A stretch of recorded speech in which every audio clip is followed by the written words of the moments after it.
Welcome to our YouTube channel Sarth Shiksha. हम लोग LCM HCF पढ़ रहे हैं और अब तक में हम लोग जितना भी चीज़ देखे हैं उसका एक बार रिकैप आप कर सकते हैं। वीडियो में देख करके हम आपको फ़िलहाल बता रहे हैं कि एलसीएम पूरा किए थे, एलसीएम में किस किस तरीके से क्वेश्चन को डेवलप किया गया था, एग्जामिनर किस पॉइंट ऑफ व्यू से क्वेश्चंस को बनाता है, सोचता है, वो हम पहले देखे। फिर एचसीएफ आए, हम एचसीएफ निकालने का तरीका देखे, एचसीएफ को डिफाइन भी किए बहुत अच्छे तरीके से। फिर एचसीएफ को रिलेट करके किस तरह से क्वेश्चंस बनाया जाता है वो भी देखे। भिन्न का एलसीएम एचसीएफ देख लिए हैं और चीज़ों को डेवलप कर रहे थे, बढ़ा रहे थे, क्वेश्चंस का तरीका हम बढ़ा रहे थे। तो अब हम उसी पे और आगे बढ़ते हैं, क्या क्या हो रहा था। पिछले लेक्चर में हम लोग जो देखे थे, क्या किए थे हम लोग पिछले लेक्चर में, देखिए इसमें एक बढ़ा करके हम क्वेश्चंस को बनाए थे। क्या किए थे? 25, 37, 49 याद होगा। इससे क्वेश्चन बनाए थे, बोले थे शेष एक बचता हो। फिर अगला टर्म आया था, क्या किए थे? 25 रहने दिए थे, 36 में 2 बढ़ाए थे, 48 में 3 बढ़ाए थे, 51 हुआ था। फिर बोले थे इसमें शेष क्रमशः जो भी बढ़ाए थे वही रहा था, 1, 2, 3। ठीक है, यहां तक हुआ था। अब देखते हैं, हम इस पॉइंट को लेकर के चलते हैं। क्या हम कर रहे हैं? एग्जामिनर क्वेश्चन को पहले आसान बनाया था, क्या कह के कि ये कुछ डाटा दिया हुआ है 36, 48, 60, इसमें एक बढ़ा करके बोल दिया 25, 37, 49 या 61 भी कह दीजिए। उसमें भाग दिया जाए किस बड़ी से बड़ी संख्या से कि शेषफल हमेशा 1 बचे। अब वो इसी क्वेश्चन को थोड़ा सा और टफ बनाने का कोशिश कर रहा है। अब क्या कह रहा है वो कह रहा है कि 25, 37, 49 में भाग देने पर शेषफल बराबर हो। क्या मतलब है इसका? वो ये नहीं बोला कि 1 हो ना, वो 1 का चर्चा ही नहीं किया, वो सिर्फ बोला शेषफल बराबर हो। अब आपको शेषफल तो पता है ही नहीं, अब हम क्या करेंगे? अगर शेषफल हमको पता रहता कि शेषफल 1 है या 2 है तो हम क्या करते?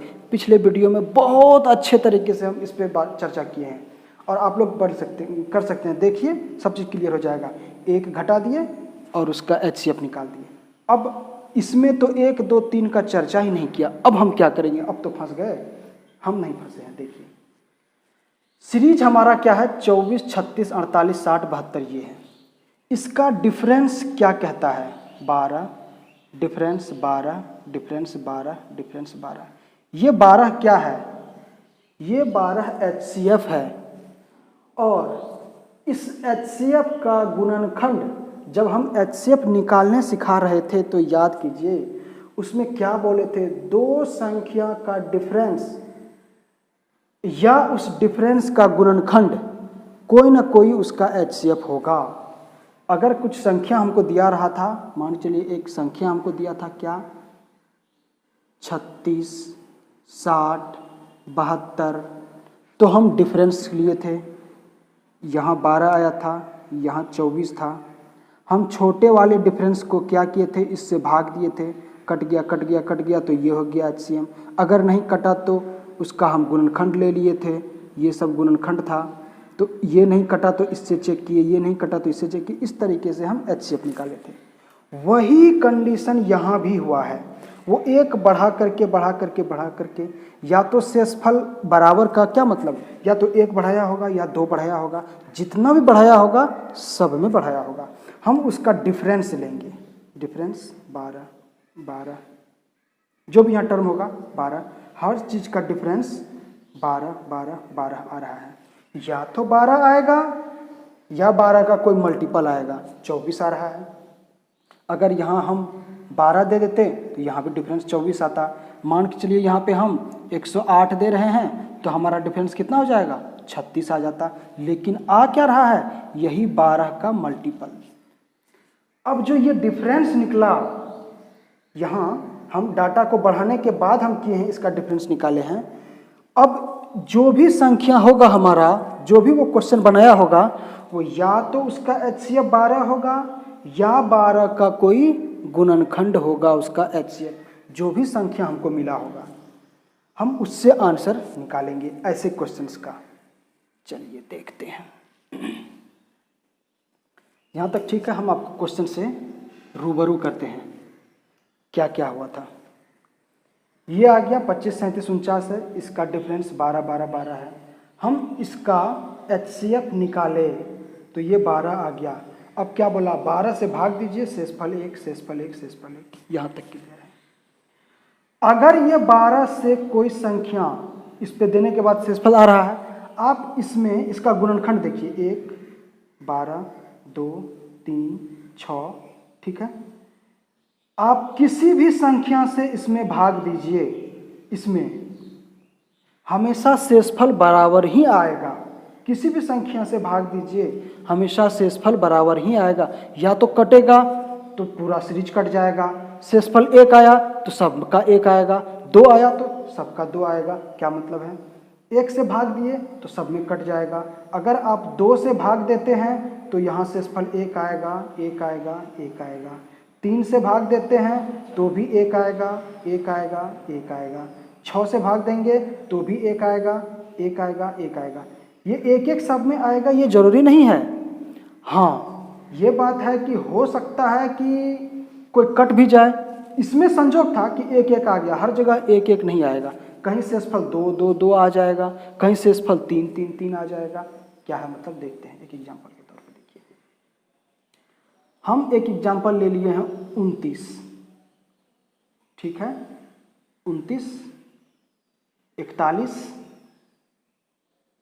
41 है, 29, ये 24 5 29, 36 5 41, 48 5 53, 60 5 65, 5 5 बढ़ा करके हम क्वेश्चन ले लिए। हमसे पूछा कुछ भी कि इसका बताइए बड़ी से बड़ी संख्या जिसमें शेषफल बराबर हो। हम इसका चुपचाप डिफरेंस निकाल लिए, ठीक है। ये तो आंसर आ गया है, कोई दिक्कत नहीं है।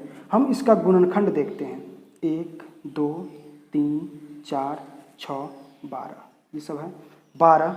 सबसे बड़ी संख्या बोला तो 12 आंसर हो गया। इन केस 12 काम नहीं करता, हो सकता था कोई मैटर आ जाता, जैसे ये छोटा, ये डिजिट ही 12 से छोटा हो जाता हमारा सीरीज में। हो सकता है कि कोई और नाटक आ जाता तो 12 काम नहीं करता, तो हम 6 को चेक कर लेंगे। 6 से इसमें भाग देंगे तो देखिए, इसका 12 से भाग देंगे तो शेषफल 5 5 5 5 बराबर है, हाँ बराबर है। 6 से भाग देंगे, 6 चौके 24, 6 से भी 5 5 5 5 आ रहा है। 4 से भाग देते हैं, 4 7 28, शेषफल 1, यहाँ 1 1 1 आ रहा है। शेषफल अलग अलग आ रहा है, 4 के लिए अलग, 6 के लिए अलग, 12 के लिए अलग। लेकिन जब 4 से देते हैं तो शेषफल हर जगह 1 1 1 ही आ रहा है। तो यही एक कॉन्सेप्ट है। आप अगर 3 से भाग देते हैं तो 3 9 27, यहाँ शेषफल क्या आया, 3 से भाग देने पर शेषफल 2 आ रहा है, 2 आ रहा है, 2 आ रहा है, देख रहे हैं। इसका किसी भी गुणनखंड से भाग देंगे तो शेषफल आएगा, बराबर आएगा। और सबसे बड़ी संख्या बोला तो 12 आंसर हो गया। लेकिन अदर संख्या भी कंडीशन वही है कि शेषफल बराबर आ रहा है। तो हम बेसिकली यहाँ समझा रहे हैं आपको कि ये तरीका क्या है, क्वेश्चन कहाँ से डेवलप होता है। अब इसको बनाते कैसे हैं ये हम जब ढूंढ रहे हैं, तो जैसे ही वो डाटा दे दिया है 29 41 53 65 और हमको बोला शेषफल बराबर हो, हम कुछ नहीं करेंगे, चुपचाप सबका डिफरेंस ले लेंगे, डिफरेंस ले लेंगे। और अगर ये डिफरेंस इसको इससे छोटा या इससे बड़ा, इससे छोटा ना रहा, इससे बड़ा रहा अगर ये डिफरेंस, तो हम इसका कोई गुणनखंड ले लेंगे जो इससे बड़ा हो। कोई ऐसा ना हो कि 12 हमारा किसी संख्या से बड़ा हो जाएगा। जैसे एक एग्जांपल मान के चलिए, एक यहाँ पे क्वेश्चन दे देता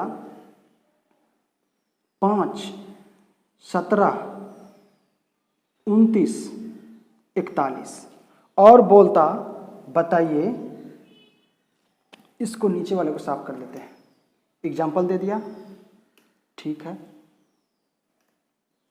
अब वो बोला बताइए किस बड़ी से बड़ी संख्या से भाग दिया जाए जो शेष हमेशा बराबर हो।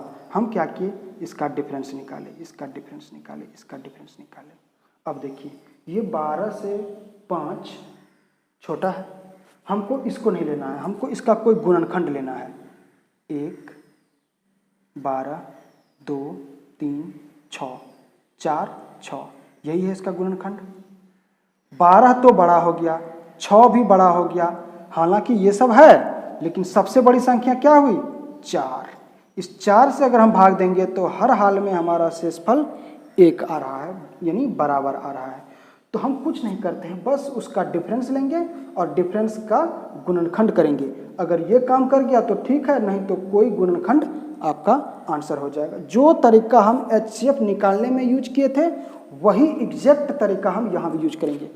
और आपको हम विश्वास दिलाते हैं, सिर्फ HCF का रिलेट करके अगर क्वेश्चन बनता है तो सबसे भारी क्वेश्चन यही बनता है कि किसी संख्या में भाग दें तो भागफल बराबर, मतलब शेषफल बराबर हो तो सबसे बड़ी संख्या क्या होगी। इससे भारी क्वेश्चन नहीं बनता है कहीं भी। आप किसी भी एग्जाम को उठा लीजिए, इससे भारी क्वेश्चन सिर्फ HCF का यूज करके नहीं बनता है। आप HCF का यूज करके किस किस तरीके से क्वेश्चन बनता है सब कुछ देख लिए हैं। अब आप HCF का कोई भी क्वेश्चन बना सकते हैं। आपको हम कुछ और फैक्ट है जो हम यहाँ चर्चा कर देते हैं। देखिए कुछ फैक्ट है जिसका चर्चा कर देते हैं, वो जरूरी है करना। 2 संख्या है, एक x है एक y है। कुछ नया फैक्ट है, इस पे चर्चा कर रहे हैं, ध्यान से देखिएगा। 2 संख्या है x और y है, इसका HCF हमको पता है, इस x y का हमको HCF पता है कि k है, कोई दिक्कत नहीं। तो हम इस x को कैसे लिख सकते हैं, देखिए x बराबर हम लिख सकते हैं KA, ठीक, और y बराबर हम लिख सकते हैं KB। कोई दिक्कत है क्या, जी नहीं। x और y 2 संख्या है, उसका HCF k है, तो इस x y को हम KA और KB के रूप में लिख सकते हैं, क्योंकि k HCF है तो दोनों में कॉमन होगा। और AB जो यहाँ बचा हुआ है, ये AB क्या होगा, ये परस्पर अभाज्य संख्या होगा। हम इसका चर्चा कल कर चुके हैं, क्योंकि ये 2 है, 2 संख्या है, इसको सह अभाज्य कहते हैं, परस्पर भी वही है, सह भी अभी वही है, तो AB हो गया, ठीक है। हम क्या कह रहे हैं, 2 संख्या है, इन दोनों का HCF k दिया हुआ है, उसमें AB परस्पर अभाज्य संख्या निकल गया है।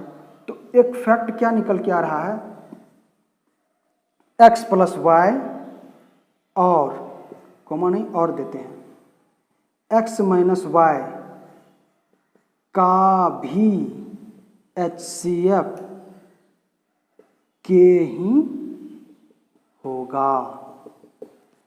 कितना बड़ा फैक्ट बताइए। x का HCF, x y का HCF के है, तो x प्लस y और x माइनस y का भी HCF के ही होगा। कैसे, आप x प्लस y करके देख लीजिए, क्या आएगा x प्लस y,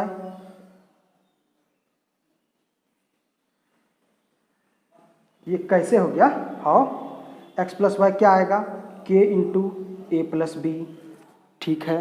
तो ये a और b दोनों अभाज्य संख्या है, सह अभाज्य संख्या है a b आपस में, तो यहाँ k आ गया कॉमन, तो x प्लस वाई का भी HCF k है। x माइनस वाई करते हैं, x minus y, x minus y किए, तो ये क्या आ गया, k a माइनस b, ठीक है। अब देखिए x प्लस वाई और x माइनस वाई का HCF क्या होगा, k दोनों में कॉमन है, तो x प्लस वाई और x माइनस वाई का HCF भी k ही होगा। और यही कॉन्सेप्ट है जहां से हम HCF निकालने में डिफरेंस का यूज कर लेते हैं। हम क्या करते हैं, डिफरेंस का HCF निकाल लेते हैं, तो यहीं से आ रहा है, वो सीरीज यहीं से बन रहा है, ठीक है। ये एक कॉन्सेप्ट है, इसका आप यूज करेंगे। और तो कुछ फिलहाल नहीं है।